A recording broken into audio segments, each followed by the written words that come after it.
더불어민주당 민형배입니다. 제도가 아무리 좋아도 그걸 실행하는 과정에 허점이 혹은 하자가 발생할 수 있으면 그 제도의 완결성은 떨어지게 되어 있습니다. 저희 이 연동형 비례대표제가 갖고 있는 맹점이 바로 제도적 맹점이 그런 겁니다. 연동형 비례로 가려면 기본적으로 위성정당이라고 우리가 얘기하는 이런 정치 세력의 설립 자체가 봉쇄되어야만 이 제도의 효과가 정상적으로 발휘될 수 있습니다. 그래서 오늘은 경실련에서 위성정당 설립허가 금지를 위한 정당법 개정, 정당법 입법 청원을 하려고 이 자리에 지금 오셨습니다. 저는 소개를 맡았습니다. 경실련은 이 위성정당 방지법이죠. 이 위성정당 방지법을 국회에 1호 입법 청원으로 설정하고 있습니다. 저희는 이 위성정당 방지법이 꼭 22대 국회에서 통과가 돼서 원래 정당법에 지금 그 선거법의 비례대표 선거제, 연동형 비례대표 선거제가 본 뜻에 부합하도록 그렇게 운영될 수 있기를 기대하고 또 경실련의 이런 활동을 지지합니다. 예, 감사합니다.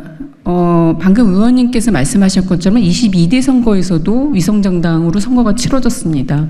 21대 때 위성정당으로 선거를 치르면서 국민들의 비판에 대해 검열이 정치권에서 사과하고 방지법에 대한 것들이 공약으로도 나오고 또 방지 법안들도 여야 의원들이 앞다퉈 발의했지만 결과적으로는 또 22대 선거에서도 위성정당으로 선거를 치를 수밖에 없었습니다.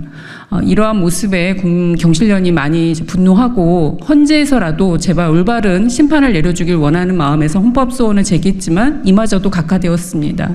모두들 위성정당이 문제라고 하시면서 정작 위성정당을 막을 수 있는 방법에 대해서는 이렇게 대안이 만들어지지 않는 것인가에 대해서 정말 시민 한 사람으로서 정말로 개탄스럽습니다. 다행히 이런 취지에 충분히 공감해 주셔서 이 자리를 마련해 주신 더불어민주당의 민형배 의원님께 진심으로 감사드리고요. 이번 국회에서는 여전히 위성정당을 해결하고자 하는 의원님들의 열망이 있다고 저희는 믿어 의심치 않습니다. 부디 적극적으로 논의해 주시고 지금 파행 중이라서 국민들이 되게 비난의 눈초리를 갖고 있는데 이러한 개혁 법안을 위해서 여야 의원 넘어들어서 적극 노력해 주시고 차기 국회에서는 위성정당 없이 우리가 선거 치를 수 있기를 간절히 기대하긴 바입니다. 이상입니다. 네, 경실련 정치입법팀 서의연 팀장이라 합니다. 위성정당은 거대 양당의 비례대표 의석 확보를 위한 꼼수로 위헌적일 뿐만 아니라 선거제도의 공정성을 훼손합니다. 거대 양당은 이에 대해 사과하면서도 또다시 위성정당을 창당하였고 선관위는 형식적 요건을 갖추었다는 이유로 정당 등록을 승인하고 현재는 관련 위헌 소송을 각하하고 있습니다. 여러분, 선관위가 이렇듯 위헌적인 위성정당의 등록을 승인한 이유를 아십니까? 바로 정당법 제15조 형식적 요건을 구비한 정당의 등록은 거절할 수 없다는 이유입니다. 오늘 우리가 입법 청원하는 안은 거대 양당이 위성정당을 창당하는 경우 선관위가 정당 승인을 하지 못하도록 하는 내용을 담고 있습니다. 그래서 핵심은 제15조 등록신청 심사에 선관위가 위성정당 여부를 철저히 검토하도록 하는 안입니다. 이 법안은 21대 국회에 제출한 안들과 비교했을 때 더 강력한 실효성을 가질 것으로 기대합니다. 국회가 이러한 입법을 통해 위헌적인 위성정당 사태를 더 이상 방치하지 않기를 기대합니다. 경실련 정치개혁위원장 서강대학교 정치외교학과 하상응입니다. 위성정당은 우리나라 국회의원 선거가 병립형에서 연동형으로 바뀌면서 생긴 현상입니다. 병립형 제도를 사용을 하다가 연동형 제도로 바뀐 이유는 우리나라 국회의원 선거 결과를 보면 정당 지지율에 비례해서 각 정당에게 의석이 배분되지 않는다라는 문제점을 인식해서 바꾼 거라고 보시면 됩니다. 근데 완전 연동형으로 바뀐 것도 아니고 우여곡절 끝에 준 연동형 제도라는 그런 제도로 결국 기착이 되어서 21대 국회의원 선거가 치러졌는데요. 근데 이렇게 정당의 득표율에 비례해서 의석을 배분해 주자는 상식적인 판단에 근거해서 만든 제도를 양대 정당이 위성정당이라는, 즉 정당을 만들어서 지역구 국회의원 후보는 내지 않고 비례대표 후보만 내서 나중에 그 비례대표 후보를 결국에는 그 원모 정당에 다시 합당을 시키는 방식의 그런 이제 편법을 사용을 하는 것이 이제 위성정당입니다. 이제 위성정당이 말씀 이미 하신 대로 법적인 문제는 없다. 그래서 21대 국회의원 선거에서도 있었고 22대 국회의원 선거에서도 있었는데 기본적으로 병립형 제도를 연동형 제도로 바꾼 그 취지, 즉 비례성을 높이겠다라는 취지에는 반하는 그런 행동이기 때문에 이것은 자제를 해야 된다, 없애야 된다라는 그런 주장을 저희 정치련에서 지금 펴고 있는 겁니다.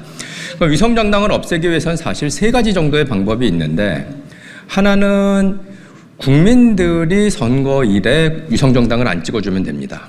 근데 이거는 이미 21대 국회의원 선거, 22대 국회의원 선거에서는 요원한 일이라고 밝혀졌기 때문에 많은 유권자들의 선택에 의거해서 위성정당을 퇴출하는 것은 불가능한 것 같고, 두 번째 방법은 사법부의 판단에 의존하는 건데, 이것은 이미 이제 헌법재판소에서도 별로 관심을 보이지 않을 뿐만 아니라 정치의 문제를 또 이렇게 모든 걸 다 법에 의거를 하는 것도 그것도 별로 바람직하지 않기 때문에 이 방법도 아닌 것 같습니다. 그래서 결국에는 국회의원들이 직접 선거법과 정당법을 개정할 수 있는 권리를 갖고 있기 때문에 지금 4년 앞으로 남았습니다. 그러니까 지금이 적기입니다.